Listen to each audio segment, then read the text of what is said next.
come here as well. Hi all, ಎಲ್ರಿಗೂ ನಮಸ್ಕಾರ. Welcome back to my channel venus glimpse. ನಾನು ನಿಮ್ಮೆಲ್ಲರ ಪ್ರೀತಿಯ ವಿನುತ. ಇವತ್ತಿನ ಹೊಸ ವ್ಲಾಗ್ಗೆ ನಿಮ್ಮೆಲ್ಲರಿಗೂ ವೆಲ್ಕಮ್ ಮಾಡ್ತಾ ಇದ್ದೀನಿ. ಇನ್ನು ಇವತ್ತಿನ ವ್ಲಾಗ್ ಬಂದುಬಿಟ್ಟು ಸಂಡೇ ಮಾರ್ನಿಂಗಿಂದನೇ ಶುರು ಮಾಡಿದ್ದೀನಿ. ಬೆಳಗ್ಗೆ ಎದ್ದೇಳುವಂಥದ್ದೇ ಲೇಟ್ ಆಗೋಗ್ಬಿಟ್ಟಿತ್ತು. ಸಂಡೇ ಅಂದರೆ ಒಂದು ಸ್ವಲ್ಪ ರಿಲ್ಯಾಕ್ಸ್ ಡೇ, ಲೇಸಿ ಡೇ ಅಂತಲೇ ಹೇಳ್ಬೋದು. ಬಟ್ ಹಾಗಂತ ಇಡೀ ದಿವಸ ಹಾಗೆ ಇರೋಕ್ಕಾಗೋದಿಲ್ಲ ಅಲ್ವಾ. ಸೊ ಹಾಗಾಗಿ ಬೆಳಗ್ಗೆ ಎದ್ದು ಒಂದು ಸ್ವಲ್ಪ ಬ್ರೇಕ್ಫಾಸ್ಟಿಗೆ ನಾನಿಲ್ಲಿ ಎಲ್ಲ ಬೇಕಾದಂಥ ತರಕಾರಿನ ಹೆಚ್ಕೋತಾ ಇದ್ದೀನಿ. ಆ್ಯಂಡ್ ಇವತ್ತು ಒಂದು ಸ್ವಲ್ಪ ವೆರೈಟಿ ಸ್ವಲ್ಪ ಜಾಸ್ತಿ ಮಾಡೋಣ ಅಂತ ಅಂದ್ಕೊಂಡೆ. ಒಂದು ಸೈಡ್ ಡಿಶ್ ಇರಲಿ ಆ್ಯಂಡ್ ಒಂದು ಸ್ವಲ್ಪ ಪ್ರೋಟೀನ್ಸ್ ಕೂಡ ತುಂಬಿರಲಿ ಆ್ಯಂಡ್ ಅದ್ರ ಜೊತೆ ಒಂದು ಸ್ವಲ್ಪ ಮೈಲ್ಡಾಗೂ ಇರಲಿ ಬ್ರೇಕ್ಫಾಸ್ಟ್ ಅಂತ ಹೇಳಿ ಉಪ್ಪಿಟ್ಟನ್ನ ಮಾಡೋದಕ್ಕೆ ಶುರು ಮಾಡ್ಕೊಂಡ್ಬಿಟ್ಟೆ. ಸರಿ ಆಯಿತು, ಭೈರವ್ಗೂ ಇನ್ನು ಎಗ್ ಕೊಡಬೇಕಿತ್ತು ಅಂತ ಹೇಳಿ ಎಗ್ನ ಕೂಡ ಹಾಗೆ ಬೇಯಕ್ಕೆ ಇಟ್ಕೊಂಡ್ಬಿಟ್ಟೆ. ಆ್ಯಂಡ್ ಕೆಲವೊಂದು ಸತಿ ಅಡುಗೆ ಮಾಡಬೇಕಾದಾಗ ಚಾಪಿಂಗ್ ಮಾಡುವಂಥದ್ದೇ ಒಂದು ಸ್ವಲ್ಪ ಜಾಸ್ತಿ ಟೈಮ್ ಹಿಡಿದ್ಬಿಡುತ್ತೆ. ಸ್ಪೆಷಲಿ ಈ ರೀತಿ ವೆಜಿಟೇರಿಯನ್ ಐಟಮ್ಸ್ ಮಾಡ್ತೀವಿ ಅಂತಂದರೆ ಚಾಪಿಂಗ್ ಅಂತೂ must and should. And non veg ಮಾಡ್ತೀವಿ ಅಂದರೆ ಸಿಕ್ಕಾಬಟ್ಟೆ ಈಸಿ ಆಗುತ್ತೆ. ನನಗೆ ಪರ್ಸ್ನಲಿ ವೆಜಿಟೇರಿಯನ್ ಕುಕ್ ಮಾಡೋದಕ್ಕಿಂತ ನಾನ್ ವೆಜಿಟೇರಿಯನ್ ಕುಕ್ ಮಾಡೋದೇ ಬಹಳನೇ ಖುಷಿ ಮತ್ತು ಈಸಿ ಅಂತಲೇ ಹೇಳ್ಬೋದು. ಬಟ್ ಇವತ್ತು ವೆಜಿಟೇಬಲ್ಸ್ ಅಂದರೆ ಕ್ಯಾರೆಟ್ ಹಾಗೂ ಕ್ಯಾಪ್ಸಿಕಮ್ನ ಹಾಕಿ ಒಂದು ಸಿಂಪಲ್ಲಾಗಿ ಉಪ್ಮಾ ಮಾಡೋಣ ಅಂತ ಅಂದ್ಕೊಂಡೆ. ತುಂಬ ಬೇಗ ಕೂಡ ಆಗುತ್ತೆ ಮತ್ತು ಎದ್ದೆದ್ದು ಕೂಡ ಲೇಟ್ ಆಗಿದ್ದರಿಂದ ಎಲ್ಲರಿಗೂ ಹಸಿವಾಗಿರುತ್ತೆ. ಹಾಗಾಗಿ ತುಂಬ ಕ್ವಿಕ್ಕಾಗಿ ಏನು ಮಾಡ್ಕೊಳ್ಳೋಕೆ ಸಾಧ್ಯನೋ ಅದನ್ನು ಮಾಡ್ಕೊಳ್ಳೋಣ ಅಂತ ಹೇಳಿ ಮಾಡ್ತಾಯಿದ್ದೀನಿ. ಇನ್ನು ಅದ್ರ ಜೊತೆ ಪ್ರೋಟೀನ್ ಕೂಡ ಬೇಕಾಗುತ್ತೆ. ಉಪ್ಮಾ ತುಂಬ ಸಪ್ಪೆ ಸಪ್ಪೆ ಅನ್ಸೋಕ್ಕೆ ಶುರು ಆಗಿಬಿಡುತ್ತೆ. ಮತ್ತು ಸಂಡೇ ಕೂಡ ಒಂದು ಬ್ರಂಚಿಗೆ ಕಾಯ್ತಾ ಇರ್ತೀವಿ ಅಂದರೆ ಜಸ್ಟ್ ಉಪ್ಪಿಟ್ಟು ತಂದುಬಿಟ್ಟು ಸುಮ್ಮನೆ ಆಗಲಿಕ್ಕಾಗಲ್ಲ. ಸೊ ಹಾಗಾಗಿ ಮೊಟ್ಟೆ ಕೂಡ ಇಲ್ಲಿ ಬಾಯ್ಲ್ ಮಾಡೋದಕ್ಕೆ ಇಟ್ಕೋತಾ ಇದ್ದೀನಿ. ಅದು ಒಂದು ಸ್ವಲ್ಪ ಬೇಯೋ ಅಷ್ಟೊತ್ತಿಗೆ ನಾನೆಲ್ಲ ಚಾಪಿಂಗ್ ಕೆಲಸ ಮುಗ್ದಿರುತ್ತೆ. ಅದಾದಮೇಲೆ ನಾನು ನನ್ನ ಕಂಪ್ಲೀಟ್ ಕುಕ್ಕಿಂಗ್ನ ಫಿನಿಷ್ ಮಾಡ್ತೀನಿ. ಆ್ಯಂಡ್ ಇವತ್ತು ಒಂದು ಸ್ವಲ್ಪ ಮೊಳಕೆ ಬಂದಿದ್ದಂಥ ಹೆಸರು ಕಾಳು ಕೂಡ ಆಯಿತು. ಸೊ ಅದನ್ನು ಕೂಡ ಸೈಡ್ ಡಿಶ್ ಆಗಿ ಮಾಡ್ಕೊಳ್ಳೋಣ ಅಂತ ಅಂದ್ಕೊಂಡೆ. ಸೊ ಆಲ್ಮೋಸ್ಟ್ ಎಲ್ಲ ಮಾಡ್ತಾ ಒಂದಕ್ಕೊಂದು ಸೇರ್ತಾ ಇವತ್ತಿನ ಬ್ರೇಕ್ಫಾಸ್ಟ್ ತುಂಬಾ ಜಾಸ್ತಿನೇ ಆಗೋಗ್ಬಿಡ್ತು ಅಂತ ಅನ್ನಿಸ್ತಾ ಇತ್ತು. ಆದರೆ ಕೆಲವೊಂದು ದಿವಸ ಈ ರೀತಿ ಎಲ್ಲ ರೀತಿ ವೆರೈಟೀಸ್ ಮಾಡ್ಕೊಂಡು ತಿನ್ನೋದ್ರಲ್ಲೂ ಒಂದು ರೀತಿ ಖುಷಿ ಅನಿಸುತ್ತೆ. ಒಂದು ರೀತಿ ಹೋಟೆಲ್ಗೆ ಹೋದಾಗ ಎಲ್ಲ ಯಾವ ರೀತಿ ಎಲ್ಲ ಒಂದು ಡಿಫ್ರೆಂಟ್ ವೆರೈಟೀಸ್ ಟ್ರೈ ಮಾಡೋಕ್ಕೆ ಇಷ್ಟಪಡ್ತೀವೋ ಅದೇ ರೀತಿ ಮನೆಯಲ್ಲಿ ಒಂದು ರೆಸ್ಟೋರೆಂಟ್ ಅಂತ ಅಂದ್ಕೊಂಡ್ರೆ ಏನೇನೆಲ್ಲ ಮಾಡ್ಕೋಬೋದು ಅದನ್ನು ನಾನಿವತ್ತು ಟ್ರೈ ಮಾಡಿದೆ ಅಂತಲೇ ಹೇಳ್ಬೋದು. ಆ್ಯಂಡ್ ಫ್ರೆಶ್ಶಾಗಿ ತುರ್ಕೊಂಡಿದ್ದಂಥ ಕಾಯಿನ ಸ್ಪೆಷಲಿ ಉಪ್ಪಿಟ್ಟಿಗೆ ಹಾಕಿದಾಗ ನನಗೆ ಬಹಳ ರುಚಿ ಅನಿಸುತ್ತೆ. ಪ್ಲೇನ್ ಉಪ್ಪಿಟ್ಟು ಜೊತೆ ನಾನು ಇಲ್ಲಿ ಯಾವುದೇ ರೀತಿ ಮಸಾಲೆ ಐಟಮ್ಸ್ ಏನೂ ಬಳಸ್ತಾ ಇಲ್ಲ. ಹಾಗೆ ತರಕಾರಿ ಹಾಕಿ ಪ್ಲೇನ್ ಉಪ್ಪಿಟ್ಟನ್ನ ಮಾಡ್ತಾಯಿದ್ದೀನಿ. ಆ್ಯಂಡ್ ಅದ್ರ ಜೊತೆ ಮೇಲ್ಗಡೆ ಕಾಯಿ ತುರಿದ್ರೆ ಇನ್ನೂ ರುಚಿ ಆಗುತ್ತೆ ಅಂತ ಅನ್ನಿಸ್ತು. ಸೊ ಹಾಗಾಗಿ ತುಂಬಾ ರುಚಿಯಾದಂಥ ಕಾಯಿ ಮತ್ತು ಕಾಯಿ ನೀರಂತೂ ಬರಿಗೆ ಬಹಳನೇ ಇಷ್ಟ ಆಗುತ್ತೆ. ಸೊ ಇಲ್ಲಿ ಆಲ್ಮೋಸ್ಟ್ ಒಗ್ಗರಣೆ ಹಾಕ್ಕೊಂಡಿದ್ದೀನಿ ಉಪ್ಪಿಟ್ಟನ್ನ ಮಾಡಲಿಕ್ಕೆ. ಪ್ರತಿ ಸತಿ ಉಪ್ಪಿಟ್ಟು ಮಾಡಬೇಕಾದಾಗ್ಲೂ ಅದರಿಂದ ಎರೋಮಾ ಯಾವಾಗಲೂ ನನಗೆ ಕಾಫಿ ಕೂಡ ನೆನಪು ಮಾಡಿಸುತ್ತೆ. ಅಂದರೆ ಉಪ್ಪಿಟ್ಟು ಕಾಫಿ ಒಂದು ಒಳ್ಳೆ ಕಾಂಬಿನೇಷನ್ ಅಂತಲೇ ಹೇಳ್ಬೋದು. ಉಪ್ಪಿಟ್ಟು ಕಾಫಿ ಇತ್ತು ಅಂತಂದರೆ ಬೇರೆ ಏನೇನು ಬೇಡ ಅಂತಲೇ ಅನ್ನಿಸ್ತಾ ಇರುತ್ತೆ. ಸೊ ಹಾಗೆ ಉಪ್ಪಿಟ್ಟಿಗೆ ಒಗ್ಗರಣೆ ಹಾಕ್ತಾ ಹಾಲು ಕೂಡ ಕಾಯೋಕ್ಕೆ ಇಟ್ಕೊಂಡಿದ್ದೆ. ಆ್ಯಂಡ್ ಕಾಫಿ ಪುಡಿ ಹಾಕಿಬಿಟ್ರಂತೂ ಬಿಸಿ ಬಿಸಿಯಾದಂಥ ಉಪ್ಪಿಟ್ಟು ಜೊತೆಗೆ ಕಾಫಿನ ಕೂಡ ಕುಡಿಯೋದಕ್ಕೆ ಬಹಳನೇ ರುಚಿಯಾಗಿ ಇರುತ್ತೆ ಅಂತ ಹೇಳಿ ಸೊ ಇಲ್ಲಿ ಕಾಸಿಟ್ಕೊಂಡಿದ್ದಂಥ ನೀರನ್ನ ಹಾಕ್ಕೊಂಡಿದ್ದೀನಿ ಒಗ್ಗರಣೆಗೆ. ಆ್ಯಂಡ್ ಉಪ್ಪಿಟ್ಟಿಗೆ ರವೆನ ಹುರಿದು ಕೂಡ ಇಟ್ಕೊಂಡಿದ್ದೀನಿ. ಸೊ ದ್ಯಾಟ್ ಇನ್ಸ್ಟೆಂಟಾಗಿ ಉಪ್ಪಿಟ್ಟು ಮಾಡ್ಕೋಬೇಕು ಅಂತಂದರೆ ಬಹಳನೇ ಸುಲಭವಾಗಿ ಮಾಡ್ಕೋಬೋದು. ಆ್ಯಂಡ್ ನೀರೆಲ್ಲ ಹಾಕಿ ಒಂದು ಕುದಿ ಬಂದಾದಮೇಲೆ ನಾನಿಲ್ಲಿ ಕಾಯಿ ತುರಿ ಕೂಡ ಇದಕ್ಕೆ ಸೇರಿಸ್ಕೊಂಡು ಇದು ಚೆನ್ನಾಗಿ ಕುದ್ದಾದಮೇಲೆ ನಾನು ರವೆನ ಇದಕ್ಕೆ ಆ್ಯಡ್ ಮಾಡ್ಕೋತೀನಿ. ಸೊ ಚೆನ್ನಾಗಿ ನೀರು ಕುದಿ ಬಂದಮೇಲೆ ರವೆನ ಆ್ಯಡ್ ಮಾಡಿಕೊಂಡ್ರೆ ತುಂಬ ಬೇಗ ಅಳ್ಳುತ್ತೆ ಉಪ್ಪಿಟ್ಟು ಅಂತಲೇ ಹೇಳ್ಬೋದು. ಸೊ ಘಮ ಅನ್ನೋ ಕಾಫಿ ಅದ್ರ ಜೊತೆಗೆ ಬಿಸಿ ಬಿಸಿಯಾಗಿ ರೆಡಿ ಆಗ್ತಿರೋವಂಥ ಉಪ್ಪಿಟ್ಟು is always the best combination ಅಂತ ನನಗೆ ಅನಿಸುತ್ತೆ. ಇನ್ನು ಉಪ್ಪಿಟ್ಟು ಮಾಡಬೇಕಾದಾಗ ನನಗೆ ಇನ್ನೂ ಒಂದು ಬ್ಯಾಡ್ ಎಕ್ಸ್ಪೀರಿಯನ್ಸ್ ಕೂಡ ಇದೆ. ನಾನು ಹೈ ಫ್ಲೇಮಲ್ಲಿ ಇಟ್ಕೊಂಡು ಈ ರೀತಿ ರವೆನ ಹಾಕಬೇಕಾದಾಗ ಪಟ್ ಅಂತ ಸಿಡಿದು ಕೈನ ಸಿಕ್ಕಾಬಟ್ಟೆ ಉರಿ ಬಂದಿದ್ದಂಥ ಒಂದು ಸಿನಾರಿಯೋ ಇದೆ. ಸೊ ಅವತ್ತಿಂದ ಸಿಕ್ಕಾಬಟ್ಟೆ ಭಯ ಈ ರೀತಿ ರವೆ ಹಾಕಬೇಕಾದಾಗ. ಸೊ ಆದಷ್ಟು ಸಿಮ್ಮಲ್ಲಿ ಇಟ್ಕೊಂಡು ರವೆನ ಮಿಕ್ಸ್ ಮಾಡಿಕೊಂಡ್ರೆ ಆ ರೀತಿ ದೊಡ್ಡ ಕುದಿ ಬರೋಕ್ಕೆ ಹೋಗಲ್ಲ. ಆ್ಯಂಡ್ ಅದು ನಮ್ಮ ಮೈ ಮೇಲೆ ಕೂಡ ಸ್ಪ್ಲಾಶ್ ಆಗೋಲ್ಲ. ಸೊ ಈ ಕಡೆ ಬಿಸಿ ಬಿಸಿ ಕಾಫಿ ಕೂಡ ರೆಡಿ ಆಗ್ತಾಯಿದೆ. ಆ್ಯಂಡ್ ಅದ್ರ ಜೊತೆ ಉಪ್ಪಿಟ್ಟು ಕೂಡ ಎಷ್ಟು ಚೆನ್ನಾಗಿ ಅಳ್ಳಿದೆ, ಉದ್ರಾಗಿ ಚೆನ್ನಾಗಿ ಬರುತ್ತೆ. ಆ್ಯಂಡ್ ರುಚಿ ಕೂಡ ಅಷ್ಟೇ ಚೆನ್ನಾಗಿ ಇರುತ್ತೆ. ಸೊ ಎಸ್, ಇದು 2 ಐಟಮ್ಸ್ ರೆಡಿ ಆಯಿತು. ಅದ್ರ ಜೊತೆಗೆ ನಾನು ಆಗಲೇ ಹೇಳ್ದಂಗೆ ಹೆಸರು ಕಾಳು ಕೂಡ ಇತ್ತು. ಅದನ್ನು ಹಾಗೆ ತಿನ್ನೋದಕ್ಕಿಂತ ಕಾಯಿ ತುರಿ ಕೂಡ ಇತ್ತು, ಎಲ್ಲನೂ ಹಸಿಮೆಣ್ಸಿನ್ಕಾಯಿ ಹೆಚ್ಕೊಂಡಿದ್ದು ಒಂದು 2 ಹಾಕ್ಕೊಂಡು ಒಂದು ಸ್ವಲ್ಪ ಚಿಕ್ಕದಾಗಿ ಒಗ್ಗರಣೆ ಮಾಡಿಕೊಂಡು ಸಲಾಡ್ ಥರ ತಿನ್ನೋಣ ಅಂತ ಹೇಳಿ ಅದಕ್ಕೂ ಕೂಡ ಒಗ್ಗರಣೆ ಹಾಕೋತಾ ಇದ್ದೀನಿ. ಸಿಂಪಲ್ಲಾಗಿ ಎಣ್ಣೆ ಒಂದು 2 ಸ್ಪೂನಷ್ಟು ಎಣ್ಣೆ ಹಾಕ್ಕೊಂಡು ಅದಕ್ಕೆ ಸಾಸಿವೆ ಹಾಕ್ಕೊಂಡು ಹಸಿಮೆಣ್ಸಿನ್ಕಾಯಿ ಒಂದು ಸ್ವಲ್ಪ ಖಾರಕ್ಕೆ ಹಾಕ್ಕೊಂಡು ಈರುಳ್ಳಿ ಹಾಕ್ಕೊಂಡು ಚೆನ್ನಾಗಿ ಬಾಡಿಸ್ಕೊಂಡು ಅದಾದಮೇಲೆ ಈ ಒಂದು ಟೈಮಲ್ಲಿ ಬೇಕು ಅಂದರೆ ಇಂಗು ಕೂಡ ಬಳಸ್ಕೋಬೋದು, ಬೇಡ ಅಂತಂದರೆ ಅದನ್ನು ಸ್ಕಿಪ್ ಮಾಡ್ಬೋದು. ಸೊ ಈರುಳ್ಳಿ ಎಲ್ಲ ಚೆನ್ನಾಗಿ ಫ್ರೈ ಆದಮೇಲೆ ಮೊಳಕೆ ಬದಂಥ ಹೆಸರು ಕಾಳನ್ನ ಇದಕ್ಕೆ ಬಳಸ್ಕೊತಾ ಇದ್ದೀನಿ. ಆ್ಯಂಡ್ ಅದ್ರ ಜೊತೆಗೆ ನಮ್ಮ ಮನೆಯವರು ಒಂದು ಸ್ವಲ್ಪ ಮೆಂತ್ಯ ಕೂಡ ನೆನೆಸಿದ್ರು. ಸೊ ಹಾಗಾಗಿ ಅದನ್ನು ಕೂಡ ಇದಕ್ಕೆ ಹಾಕ್ಕೊಂಡಿದ್ದೀನಿ. ಮೆಂತ್ಯ ಹಾಗೂ ಹೆಸರು ಕಾಳು ಒಂದು ಒಳ್ಳೆ ಕಾಂಬಿನೇಷನ್ ಅಂತಲೇ ಹೇಳ್ಬೋದು. ತೀರಾ ಕಹಿ ಅಂತ ಏನು ಬರೋದಿಲ್ಲ, ಒಗ್ಗರಣೆ ಹಾಕಿರೋದ್ರಿಂದ ಆ ಕಹಿ ಕೂಡ ಇದರಲ್ಲಿ ಒಡೆದು ಬಿಡುತ್ತೆ ಅಂತಲೇ ಹೇಳ್ಬೋದು. ತುಂಬಾ ರುಚಿಯಾಗಿ ಇರುತ್ತೆ. ಇದ್ರ ಜೊತೆಗೆ ಕಾಯಿ ಹಾಗೂ ದಾಳಿಂಬೆ ಮಿಕ್ಸ್ ಮಾಡಿರೋದ್ರಿಂದ ತಿನ್ನೋಕ್ಕೂ ಕೂಡ ಬಹಳನೇ ರುಚಿಯಾಗಿ ಇರುತ್ತೆ. ಹಾಗೂ ನಮ್ಮ ಬಾಡಿನ ತಂಪಾಗಿ ಇಡೋದಕ್ಕೆ ಕೂಡ ಈ ಒಂದು ಹೆಸರು ಕಾಳು ಹೆಲ್ಪ್ ಮಾಡುತ್ತೆ ಕೂಡ. ಇನ್ನು ಈ ಒಂದು ಹೆಸರು ಕಾಳನ್ನ ತುಂಬ ಫ್ರೈ ಮಾಡಬೇಕು ಎಣ್ಣೆಯಲ್ಲಿ ಅಂತ ಏನಿಲ್ಲ, ಅಥವಾ ಬಾಡಿಸ್ಬೇಕು ಅಂತ ಏನಿಲ್ಲ. ಒಂದು ಸ್ವಲ್ಪ ಬಿಸಿ ಬಿಸಿ ಬೆಚ್ಚಗಿರುವಂಥ ಒಗ್ಗರಣೆಗೆ ಒಂದು ಸ್ವಲ್ಪ ಈ ಥರ ಕೈ ಆಡಿಸ್ಬಿಟ್ಟು ಸ್ಟವ್ನ ಆಫ್ ಮಾಡಿಬಿಟ್ರೆ ಸಾಕಾಗತ್ತೆ. ಅದ್ರ ಜೊತೆಗೆ ಒಂಚೂರು ಉಪ್ಪನ್ನ ಬೆರೆಸ್ಕೊತಾ ಇದ್ದೀನಿ, ರುಚಿಗೆ ತಕ್ಕಷ್ಟು ಉಪ್ಪು. ಅದಾದಮೇಲೆ ಇದಕ್ಕೆ ನಾನು ಒಂಚೂರು ಕಾಯಿ ತುರಿ ಹಾಗೂ ದಾಳಿಂಬೆ ಹಾಕ್ಕೊತೀನಿ. ಇನ್ನು ನಿಮಗೆ ಬೇಕು ಅಂದರೆ ಇದಕ್ಕೆ ಕ್ಯಾರೆಟ್ ಕೂಡ ತುರಿದು ಹಾಕೋಬೋದು. ಒಂದು ಸ್ವಲ್ಪ ಬೇಕು ಅಂತಂದರೆ ಸೌತೆಕಾಯಿ ಕೂಡ ಹಾಕೋಬೋದು, ಬಹಳನೇ ರುಚಿಯಾಗಿ ಇರುತ್ತೆ. ಸೌತೆಕಾಯಿ ಹಾಗೂ ಕ್ಯಾರೆಟ್ ಬೇಡ ಅಂತ ಅನ್ನಿಸ್ತಾಯಿತ್ತು. ಸೊ ಹಾಗಾಗಿ ಕಾಯಿ ತುರಿ ಮತ್ತು ದಾಳಿಂಬೆನ ಬಳಸ್ಕೊಂಡಿದ್ದೀನಿ. ಈ ಮದುವೆ ಮನೆಯಲ್ಲೆಲ್ಲ ಬಡಿಸ್ತಾರಲ್ಲ ಆ ರೀತಿ ಒಂದು ಪಲ್ಯ ಬಹಳನೇ ರುಚಿಯಾಗಿ ಮನೆಯಲ್ಲೇ ಈಸಿಯಾಗಿ ರೆಡಿಯಾಗಿಬಿಡತ್ತೆ. ಸಿಂಪಲ್ಲಾಗಿ ಮಾಡಿಕೊಂಡ್ರೂ ತುಂಬಾ ರುಚಿಯಾಗಿರುತ್ತೆ ಮತ್ತು ಪ್ರೋಟೀನ್ಸ್ ಕೂಡ ತುಂಬ ಚೆನ್ನಾಗಿ ತುಂಬಿರುತ್ತೆ ಇದರಲ್ಲಿ ಅಂತಲೇ ಹೇಳ್ಬೋದು. ನೋಡೋಕ್ಕೆ ಎಷ್ಟು ಚೆನ್ನಾಗಿ ಅನ್ನಿಸ್ತಾ ಇರುತ್ತೆ, ತುಂಬಾ ಕಲರ್ಫುಲ್ಲಾಗೇ ಇರುತ್ತೆ. ಮಧ್ಯ ಸ್ವೀಟ್ ಒಂದು ಸ್ವಲ್ಪ ಕಹಿ, ಅದ್ರ ಜೊತೆಗೆ ಕಾಯಿ ತುರಿ ರಸ ಎಲ್ಲ ಸೇರಿ ಒಂದು ಒಳ್ಳೆ ರುಚಿ ಕೊಡುತ್ತೆ ಅಂತಲೇ ಹೇಳ್ಬೋದು. ಇನ್ನು ಇದನ್ನೆಲ್ಲ ಮಾಡ್ಕೊಳ್ಳೋಷ್ಟೊತ್ತಿಗೆ ಮೊಟ್ಟೆ ಕೂಡ ಬೆಂದು ಇಲ್ಲಿ ಸಿಪ್ಪೆನ ಬಿಡಿಸ್ಕೊಳ್ಳೋಕೆ ಈಸಿಯಾಗಿದೆ. ಸೊ ಬಿಸಿನೀರಿಂದ ತೆಗೆದುಬಿಟ್ಟು ತಣ್ಣೀರಿಗೆ ಹಾಕ್ಕೊಂಡು ಇಲ್ಲಿ ನಾನು ಸಿಪ್ಪೆನ ಬಿಡಿಸ್ಕೊತಾ ಇದ್ದೀನಿ. ಆ್ಯಂಡ್ ಪ್ರತಿ ದಿವಸ ಒಂದು ಮೊಟ್ಟೆ ತಿನ್ನುವಂಥದ್ದು ಬಹಳನೇ ಒಳ್ಳೆಯದು. ಅದ್ರ ಜೊತೆಗೆ ನಾನೊಂದು ಸ್ವಲ್ಪ ಡೇಟ್ಸ್ ಕೂಡ ಇಟ್ಕೊಂಡಿದ್ದೀನಿ. ಸೊ ದ್ಯಾಟ್ ನಮ್ಮ ಮಾರ್ನಿಂಗ್ ಬ್ರಂಚ್ ಆಗಿದ್ದರಿಂದ ಸ್ವಲ್ಪ ಪ್ಯಾಕ್ಟಾಗೇ ಇದೆ. ಇದು ಆಲ್ಮೋಸ್ಟ್ ಕಂಪ್ಲೀಟಾಗಿ ಪವರ್ ಪ್ಯಾಕ್ಡ್ ಬ್ರಂಚ್ ಅಂತಲೇ ಹೇಳ್ಬೋದು. ತುಂಬಾ ಚೆನ್ನಾಗಿ ಇರುತ್ತೆ. ಕೆಲವೊಂದು ಸತಿ ಈ ರೀತಿ ಟೈಮ್ ಇನ್ವೆಸ್ಟ್ ಮಾಡಿ ಮನೆಯಲ್ಲಿ ಈ ರೀತಿ ಡಿಫ್ರೆಂಟ್ ವೆರೈಟೀಸ್ ಮತ್ತು ಎಲ್ಲ ಒಂದಷ್ಟು ಡಿಫ್ರೆಂಟ್ ರೆಸಿಪೀಸ್ನ ಟ್ರೈ ಮಾಡಿ. ಇದು ಹಾಗಂತ ಏನು ಸ್ಪೆಷಲ್ ರೆಸಿಪೀಸ್ ಅಂತ ಅಲ್ಲ, ಬಟ್ ಆದರೆ ಒಂದಷ್ಟು ವೆರೈಟೀಸ್ ಇರೋದ್ರಿಂದ ತಿನ್ನೋರಿಗೆ ಕೊಟ್ಟಾಗ ಪ್ಲೇಟ್ ತುಂಬ ಇರುತ್ತೆ, ನೋಡೋಕ್ಕೂ ತುಂಬ ಖುಷಿಯಾಗಿ ಅನಿಸುತ್ತೆ. ಮಕ್ಕಳು ಕೂಡ ತುಂಬಾ ಇಷ್ಟಪಟ್ಕೊಂಡು ತಿಂತಾರೆ ಅಂತಲೇ ಹೇಳ್ಬೋದು. ಮಕ್ಕಳಿಗೆ ಆದಷ್ಟು ವೆರೈಟೀಸ್ ಕೊಡೋದ್ರಿಂದ ಒಂದಲ್ಲ ಒಂದು ತಿಂದು ಯಾವುದಾದ್ರೂ ಒಂದು ಕಡೆಯಿಂದ ಅವ್ರಿಗೆ ಪ್ರೋಟೀನ್ ಸಿಗುತ್ತೆ ಅಂತಲೇ ಹೇಳ್ಬೋದು. ಇನ್ನು ಫೈನಲ್ ಆಗಿ ಪ್ಲೇಟಿಂಗ್ ಬಂದರೆ ತುಂಬಾ ಅದ್ಭುತವಾಗಿ ಅನಿಸುತ್ತೆ. ತಟ್ಟೆ ತುಂಬ ಈ ರೀತಿ ಮಿಷ್ಟಾನ್ನ ಭೋಜನ ತಿನ್ನೋಕ್ಕೆ ನೋಡೋದು ಕೂಡ ಅಷ್ಟು ಚೆನ್ನಾಗಿ ಅನಿಸುತ್ತೆ, ನೋಡಿದ ತಕ್ಷಣ ತಿನ್ನಬೇಕು ಅಂತ ಕೂಡ ಬಹಳನೇ ಅನಿಸುತ್ತೆ. ಇನ್ನು ಹೆಸರು ಕಾಳು ಮತ್ತು ಮೊಟ್ಟೆ ತುಂಬಾ ಪ್ರೋಟೀನಸ್ ಆಗಿರುತ್ತೆ. ಸೊ ಅರ್ಲಿ ಮಾರ್ನಿಂಗ್ ಸ್ಟಾರ್ಟ್ ಮಾಡಬೇಕು, ಅಥವಾ ನಾವು ಬೆಳಗಿನ ಊಟ ಹೇಗೆ ತಿಂತೀವೋ ನಮ್ಮ ಇಡೀ ಡೇ ಹಾಗೆ ಇರುತ್ತಂತೆ.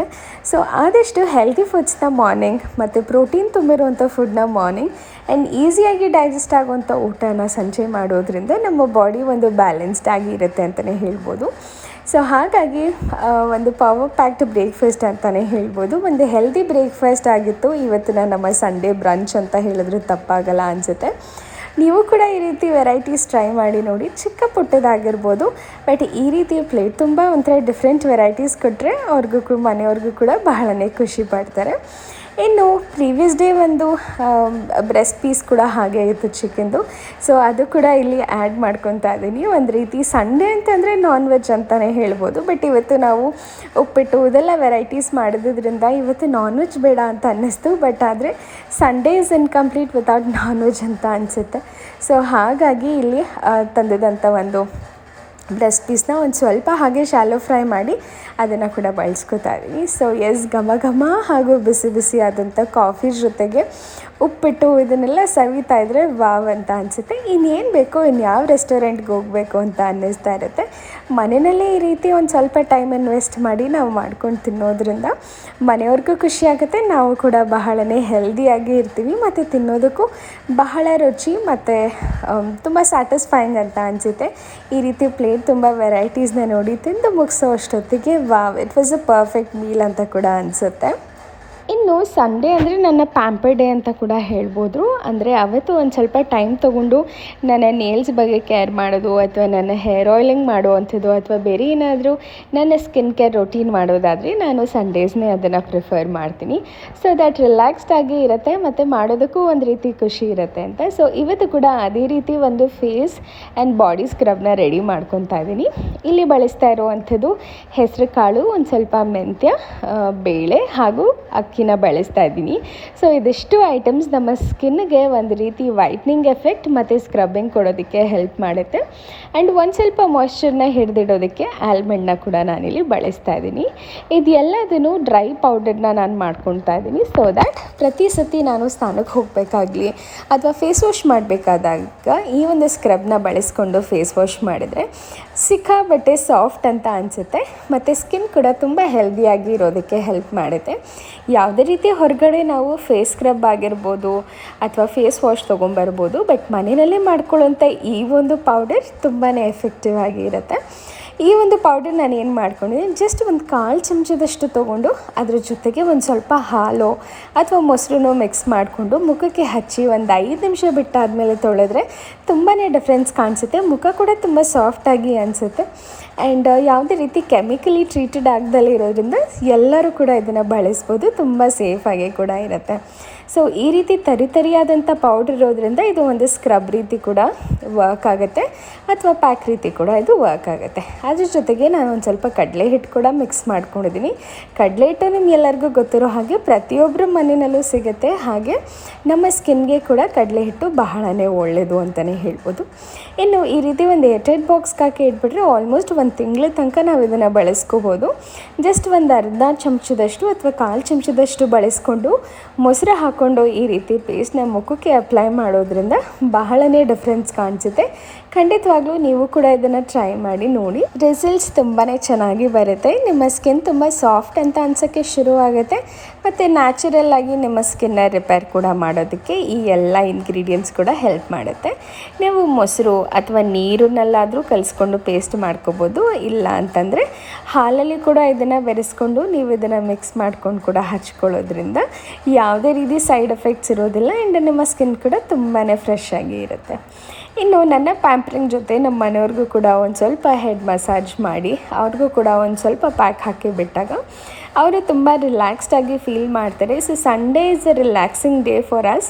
ಯಾವತ್ತಾದರೂ ಏನು ಸಂಡೇ ಪ್ಲ್ಯಾನ್ ಇಲ್ಲ ಅಂತಂದರೆ ನಾವು ಈ ರೀತಿ ಏನಾದರೂ ಸೆಲ್ಫ್ ಪ್ಯಾಂಪರಿಂಗ್ ಮಾಡ್ಕೊಳ್ಳೋದಕ್ಕೆ ಇಷ್ಟಪಡ್ತೀನಿ. ಇನ್ಫ್ಯಾಕ್ಟ್ ನಾನು ನಮ್ಮ ಮನೆಯವ್ರನ್ನ ಜಾಸ್ತಿ ಇದನ್ನು ಮಾಡಿ ಅದನ್ನು ಮಾಡಿ ಅಂತ ನಾನು ಮಾಡ್ಕೊಂಡಿದ್ದಂಥ ಪ್ರತಿಯೊಂದು ಫೇಸ್ ಪ್ಯಾಕ್ನ ಅವ್ರ ಮೇಲೂ ಟ್ರೈ ಮಾಡ್ತಾ ಇರ್ತೀನಿ. ಬಟ್ ಕೆಲವೊಂದು ಸತಿ ಇಷ್ಟಪಟ್ಟು ಮಾಡಿಸ್ಕೋತಾರೆ, ಇನ್ನು ಕೆಲವೊಂದು ಸತಿ ಬೇಡ ಅಂತ ಬೋರ್ ಮಾಡ್ಕೊಂಡು ಹೋಗಿಬಿಡ್ತಾರೆ. ಸಂಡೇ ಇವತ್ತು ಒಂದು ಫಂಕ್ಷನ್ ಕೂಡ ಇತ್ತು. ಸೊ ಮಧ್ಯಾಹ್ನ ಎಲ್ಲ ಒಂದು ಸ್ವಲ್ಪ ರಿಲ್ಯಾಕ್ಸ್ ಮಾಡಿಕೊಂಡು ರೆಸ್ಟ್ ಮಾಡ್ತಾ ಇದ್ವಿ. ಸೊ ಈಗ ರೆಡಿ ಆಗಿದೆ ಹೋಗೋಕ್ಕೆ, ಭೈರವ್ ಕೂಡ ರೆಡಿ ಆಗಿದೆ. ನಾನು ಸ್ವಲ್ಪ ಜ್ಯುವೆಲ್ಲರೀಸ್ ಹಾಕ್ಕೊಂಡ್ರೆ ಕಂಪ್ಲೀಟಾಗಿ ರೆಡಿ ಆಗ್ತೀನಿ. ಸೊ ಬನ್ನಿ ಬೇಗ ಬೇಗ ರೆಡಿ ಆಗೋಣ. ನಾವು ಮದುವೆಗೆ ಹೋಗ್ತಿರೋದು ರೆಡಿಯಾಗಿ. ಇನ್ನು ಬೆಳಗ್ಗೆಯಿಂದ ತಿಂಡಿ ಅದಾದಮೇಲೆ ಸೆಲ್ಫ್ ಪ್ಯಾಂಪರಿಂಗ್ ಎಲ್ಲ ಮಾಡಿಕೊಂಡು ಟೈಮ್ ಹೇಗೋಯ್ತು ಅಂತಲೇ ಗೊತ್ತಾಗಲಿಲ್ಲ. ನೋಡ್ತಾ ನೋಡ್ತಾ ಟೈಮ್ ಹೋಗೇ ಬಿಡ್ತು. ಆ್ಯಂಡ್ ಇವತ್ತು ಕೂಡ ಒಂದು ರೀತಿ ಫಂಕ್ಷನ್ ಕೂಡ ಇತ್ತು. ಸೊ ಹಾಗಾಗಿ ಆ ಫಂಕ್ಷನ್ಗೆ ಕೂಡ ಹೋಗಬೇಕಿತ್ತು. ಹಾಗಾಗಿ ನಾನು, ಭೈರವ್, ನಮ್ಮ ಮನೆಯವರು ಎಲ್ಲರೂ ರೆಡಿ ಆಗ್ತಾಯಿದ್ವಿ. ಆ್ಯಂಡ್ ನಾನು ಒಂದು ಸ್ವಲ್ಪ ಪುಟ್ಟು ಓಲೆ ಹಾಕೋಕ್ಕೆ ಶುರುವಾದಾಗಿಂದ ಒಂದು ಸ್ವಲ್ಪ ದಪ್ಪ ಈ ಒಂದು ಓಲೆ ಜುಮ್ಕಿದು ಏನಿದೆ ಆ ತಿರ್ಪ ಕೂಡ ತುಂಬ ದಪ್ಪ ಇದೆ ಮತ್ತು ಹಾಕೋದು ಕೂಡ ತುಂಬ ಕಷ್ಟ ಆಗ್ತಾಯಿತ್ತು, ತುಂಬಾ ನೋವು ಆಗ್ತಾಯಿತ್ತು. ನಾನು ಬೇಡ ನಾನು ಇದನ್ನು ಹಾಕಲ್ಲ ಅಂತ ಹೇಳ್ತಾ ಇದ್ದೆ. ಬಟ್ ಬೇರೆ ಇನ್ಯಾವುದೋ ಇದ್ರ ಜೊತೆ ಮ್ಯಾಚ್ ಆಗ್ತಾ ಇರಲಿಲ್ಲ ಅಂತ ಹೇಳಿ ಹಾಕ್ಕೋಬೇಕಾಯ್ತು. ಆ್ಯಂಡ್ ನಮ್ಮ ಮನೆಯವ್ರು ಕೂಡ ರೆಡಿ ಆಗ್ತಾಯಿದ್ರು. ಎಷ್ಟು ನೋಡ್ಬೋದು ಎಷ್ಟು ದಪ್ಪ ಇದೆ ಅದು. ಸೊ ನಾನು ಪುಟ್ಟದಾಗಿ ಅಥವಾ ಸುಮ್ಮನೆ ಒಂದು ಚಿಕ್ಕ ಸ್ಟ್ರಿಂಗ್ ಇರುವಂಥದ್ದು ಹಾಕ್ತಾಯಿದ್ದೆ. ಸೊ ಹಾಗಾಗಿ ಇದು ನನಗೆ ಸಿಕ್ಕಾಬಟ್ಟೆ ಪೇನ್ ಕೊಡ್ತು. ಬಟ್ ಗೊತ್ತಿಲ್ಲ, ಒಂದು ಸ್ವಲ್ಪ ಎಣ್ಣೆ ಹಾಕಿದ್ರೆ ಸ್ವಲ್ಪ ಪೇನ್ ಕಮ್ಮಿ ಆಗುತ್ತೆ ಅಂತ ಹೇಳ್ತಾರೆ. ಬಟ್ ಮತ್ತೆ ಕೈಯೆಲ್ಲ ಜಿಡ್ ಮಾಡಿಕೊಂಡು ಮತ್ತೆ ಗ್ರಿಪ್ಪೆಲ್ಲ ಸಿಗಲಿಲ್ಲ ಅಂತಂದರೆ ಮತ್ತೆ ಇನ್ನೊಂದಷ್ಟು ಸರ್ಕಸ್ ಆಗುತ್ತೆ, ಬೇಡ ಅಂತ ಹೇಳಿ ಹೇಗೋ ಫೋರ್ಸ್ಫುಲಿ ಅದನ್ನು ಹಾಕಿದೆ. ಬಟ್ ಹಾಕಾದ್ಮೇಲೆ ಸಿಕ್ಕಾಬಟ್ಟೆ ಖುಷಿ ಅನಿಸುತ್ತೆ ನೋಡಿದಾಗ. ಓಕೆ, ಚೆನ್ನಾಗಿ ಕಾಣಿಸ್ತಾ ಇದೆ, ಕಾಸ್ಟ್ಯೂಮ್ ಜೊತೆ ಮ್ಯಾಚ್ ಆಗ್ತಾಯಿದೆ ಅಂತ ಅಂದಾಗ ನಾವು ಪಟ್ಟಂಥ ಪೇನ್ ಏನೂ ಗೊತ್ತೇ ಆಗೋದಿಲ್ಲ ಅಂತ ಅನಿಸುತ್ತೆ. ಇನ್ನು ಕಂಪ್ಲೀಟಾಗಿ ಫೇಸಿಗೆ ನಾನು ಎಲ್ಲನೂ ರೆಡಿ ಆಗಿಬಿಟ್ಟಿದ್ದೆ, ಜಸ್ಟ್ ಆರ್ನಮೆಂಟ್ಸ್ ಅಷ್ಟೇ ಹಾಕಬೇಕಿತ್ತು. ಸೀರೆ ಕೂಡ ಇವತ್ತೇನು ಪಿನ್ ಮಾಡಿ ಹಾಕಿರಲಿಲ್ಲ, ಒಂದ್ಲೆ ಮೇಲೆ ಪಿನ್ ಮಾಡಿ ಹಾಕಿದ್ದರಿಂದ ತುಂಬ ಸಿಂಪಲ್ಲಾಗಿ ಜ್ಯುವೆಲರೀಸ್ನ ಸೆಲೆಕ್ಟ್ ಮಾಡಿದೆ. ಜಸ್ಟ್ ಒಂದು ಬ್ಯಾಂಗಲ್, ಅದ್ರ ಜೊತೆಗೆ ಜುಮ್ಕಿ ಆ್ಯಂಡ್ ಒಂದು ಚೈನ್ ಕೂಡ ಇದಕ್ಕೆ ಬಳಸಿದೆ. ಗುಂಡುದಾದಂಥ 2 ಎಳೆ ಚೈನು ತುಂಬ ಕ್ಯೂಟಾಗಿ ಅನ್ನಿಸ್ತಾಯಿತ್ತು.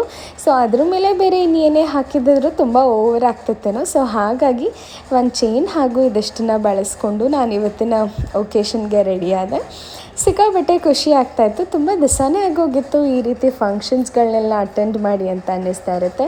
ಆಫೀಸು, ಮನೆ ಅಥವಾ ನಾವೇ ಹೋಗಿದ್ರೆ ಯಾವುದಾದ್ರೂ ಒಂದು ಹೋಟೆಲ್ಗೆ ಹೋಗೋದು. ಬಟ್ ಈ ರೀತಿ ಕಂಪ್ಲೀಟಾಗಿ ರೆಡಿ ಆಗ್ತಿದ್ದು ಅಂದರೆ ಹಬ್ಬಗಳಿಗೆ ಅಂತ ಅನಿಸುತ್ತೆ. ಹೆಣ್ಮಕ್ಳಿಗೆ ಹಬ್ಬಗಳು ಅಂದರೆ ಬಹಳನೇ ಖುಷಿಯಾಗುತ್ತೆ. ಇನ್ನು ಈ ರೀತಿ ಫಂಕ್ಷನ್ಸ್ಗಳಿಗೆ ಹೋಗಬೇಕಾದಾಗಲೂ ರೆಡಿ ಆಗುವಂಥದ್ದು ಬಹಳನೇ ಖುಷಿ ಕೊಡುತ್ತೆ ಹೆಣ್ಮಕ್ಳಿಗೆ. ನಮ್ಮ ಖುಷಿಗೋಸ್ಕರ ರೆಡಿಯಾಗಿ ಇನ್ನು ನೋಡಿದವರು ಅದನ್ನು ನೋಡಿ ತುಂಬ ಚೆನ್ನಾಗಿ ಕಾಣಿಸ್ತಾ ಇದ್ದೀರಾ ಅಂದಾಗ ಇನ್ನೂ ಖುಷಿ ಹೆಚ್ಚಾಗುತ್ತೆ. ಹಸ್ಬೆಂಡ್ ಕಮ್ ಹಸ್ಬೆಂಡ್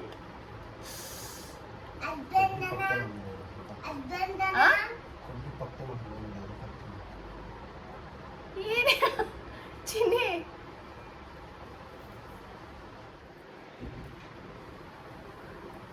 ಸಿಂಪಲಾಗಿ ಒಂದು ಚೈನ್ ಹಾಕಿದ್ದೀನಿ ಆ್ಯಂಡ್ ಕಿವಿಗೆ ಅದರದ್ದೇ ಮ್ಯಾಚ್ ಆಗುವಂಥ ಇಯರಿಂಗ್ಸ್ ಕೂಡ ಹಾಕಿದ್ದೀನಿ. ಐ ಥಿಂಕ್ ಇಷ್ಟೇ ಅನ್ಕೋತೀನಿ. So yes, let's go. Time ಆಯಿತು, ಟೈಮ್ ಆಲ್ರೆಡಿ ಲೇಟ್ ಆಗ್ತದೆ. ಎಷ್ಟು ಬೇಗ ರೆಡಿ ಆಗಬೇಕು ಅಂತ ಅಂದ್ರೂ ಟೈಮ್ ಹೋಗೋದೇ ಗೊತ್ತಾಗೋದಿಲ್ಲ. ಸೊ ಎಸ್, ಬನ್ನಿ ಹೋಗೋಣ. ಮದುವೆಯಲ್ಲಿ ಹೇಗಿರುತ್ತೆ, ಗಂಡು ಹೆಣ್ಣು ಎಷ್ಟು ಕ್ಯೂಟ್ ಆಗಿದ್ದಾರೆ ಅಂತ ನಾನು ನಿಮಗೆ ತೋರಿಸ್ತೀನಿ. So let's get started. Let's go Bhaira. ಅವನು ರೆಡಿಯಾಗಿ ಕೂತು ನಮಗೆ ಕಾದು ಬೋರ್ ಆಗಿಬಿಟ್ಟಿದ್ದಾನೆ. Bhairav, yes no Bhairav? Okay, let's go. Okay, ಬನ್ನಿ ಹೋಗೋಣ.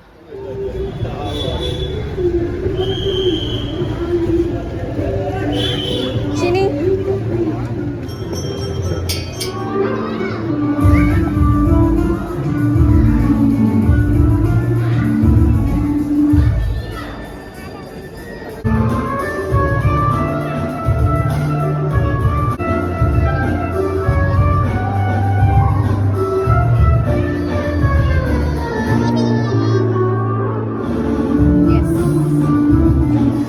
ಮದುವೆ ಮನೆಯಲ್ಲಿ ಎಲ್ಲರೂ ನೋಡುವಂಥದ್ದೇ ಒಂದು ಖುಷಿ. ಆ್ಯಂಡ್ ಅದರದ್ದು ಡೆಕೋರೇಷನ್ ಆಗಿರ್ಬೋದು ಅಥವಾ ಎಲ್ಲರೂ ರೆಡಿಯಾಗಿ ಬಂದಂಥದ್ದಾಗಿರ್ಬೋದು, ನೋಡೋದಕ್ಕೆ ಒಂದು ರೀತಿ ಖುಷಿ ಅನಿಸುತ್ತೆ. ಒಂದು ರೀತಿ ಹಬ್ಬದ ವಾತಾವರಣ ಅಂತಲೇ ಹೇಳ್ಬೋದು. ಇನ್ನು ಹೊಸದಾಗಿ ಮದುವೆ ಆಗಿರುವಂಥ ಜೋಡಿಗಳಿಗೆ ಆಲ್ ದ ಬೆಸ್ಟ್ ಅಂತ ಹೇಳ್ತಾ, ಹ್ಯಾಪಿ ಮ್ಯಾರಿಡ್ ಲೈಫ್ ವಿಶ್ ಮಾಡ್ತಾ ಇವತ್ತು ನಾನು ಮುಗಿಸ್ತಾ ಇದ್ದೀನಿ. ಆ್ಯಂಡ್ ನಾವು ಒಂದಷ್ಟು ಫೋಟೋಶೂಟ್ಸ್, ಒಂದಷ್ಟು ವೀಡಿಯೋಸ್ ಕೂಡ ಮಾಡ್ಕೊಂಡು ಬಂದ್ವಿ. ಇನ್ನು ಯಾವುದೇ ಮದುವೆಗೆ ಹೋದರೂ ನಾವು ನಮ್ಮ ಮದುವೆಯಲ್ಲಿ ಹೇಗಿತ್ತು, ನಾವು ಹೇಗೆಲ್ಲ ರಿಯಾಕ್ಟ್ ಮಾಡ್ತಾಯಿದ್ವಿ, ನಾವು ಎಷ್ಟೊಂದು ನಿಂತ್ಕೊಂಡಿದ್ವಿ ರಿಸೆಪ್ಷನಲ್ಲಿ ಅನ್ನೋದು ಮಾತುಕತೆ ಆಗೋಗಿರುತ್ತೆ. And yes, it was a very nice evening ಅಂತ ಅನಿಸುತ್ತೆ. ಇನ್ಫ್ಯಾಕ್ಟ್ ಒಂದು ಒಳ್ಳೆ ಸಂಡೇನ ಸ್ಪೆಂಡ್ ಮಾಡಿದ್ವಿ. ಬೆಳಗ್ಗೆಯಿಂದ ಸಂಜೆವರೆಗೂ ತುಂಬಾ ಚೆನ್ನಾಗಿ ಹೋಯಿತು ನಮ್ಮ ದಿವಸ. ಸಂಡೇ ಅಂತ ಸಿಕ್ಕಿದ್ರೆ ನಾವು ನಮ್ಮ ಫ್ಯಾಮ್ಲಿ ಜೊತೆ ಸ್ಪೆಂಡ್ ಮಾಡೋದಕ್ಕೆ ಕಾಯ್ತಾ ಇರ್ತೀವಿ. In fact throughout the week ಆಫೀಸಲ್ಲಿ ಇರ್ತೀವಿ. ಕೆಲವೊಂದು ಸತಿ ಮಾತಾಡೋಕ್ಕಾಗಿರುತ್ತೆ, ಕೆಲವೊಂದು ಸತಿ ಮಾತಾಡೋಕ್ಕೆ ಆಗಿರಲ್ಲ. ಬಂದು ಇಬ್ಬರು ಸುಸ್ತಾಗಿ ಭೈರವ್ನ ಮಲಗಿಸ್ಕೊಂಡು ಮಲಗೋ ಅಷ್ಟೊತ್ತಿಗೆ ಟೈಮ್ ಆಗೋಗ್ಬಿಟ್ಟಿರುತ್ತೆ. ಸೊ ಈ ರೀತಿ ಒಕೇಶನ್ ಸಿಕ್ಕಿದಾಗ ಚೆನ್ನಾಗಿ ರೆಡಿಯಾಗಿ ಒಟ್ಟಿಗೆ ಹೋಗಿ ಒಂದಷ್ಟು ಫೋಟೋಸ್ನ ಕ್ಲಿಕ್ ಮಾಡಿಕೊಂಡು ಬರುವಂಥದ್ದು, ಮತ್ತು ಆ ಮೆಮೊರೀಸ್ನ ಕಲೆಕ್ಟ್ ಮಾಡ್ಕೊಂಡು ಬರುವಂಥದ್ದು ತುಂಬಾ ಖುಷಿ ಅನಿಸುತ್ತೆ. ಆ್ಯಂಡ್ ಎಸ್, ಇದಾಗಿತ್ತು ಇವತ್ತಿನ ವ್ಲಾಗ್. ಐ ಹೋಪ್ ನಿಮ್ಗೆಲ್ಲರಿಗೂ ಇಷ್ಟ ಆಗಿದೆ ಅಂತ. ಸೊ ಡೆಫಿನೆಟ್ಲಿ ಲೈಕ್ ಮಾಡಿ, ಶೇರ್ ಮಾಡಿ, ಹಾಗೂ ನನ್ನ ಚಾನಲ್ಗೆ ಸಬ್ಸ್ಕ್ರೈಬ್ ಆಗಿ ಸಪೋರ್ಟ್ ಮಾಡಿ ಅಂತ ಹೇಳ್ತಾ ಮತ್ತೆ ಸಿಗ್ತೀನಿ ಇನ್ನೊಂದು ವೀಡಿಯೋದೊಂದಿಗೆ. ಅಲ್ಲಿವರೆಗೂ ನಮಸ್ಕಾರ.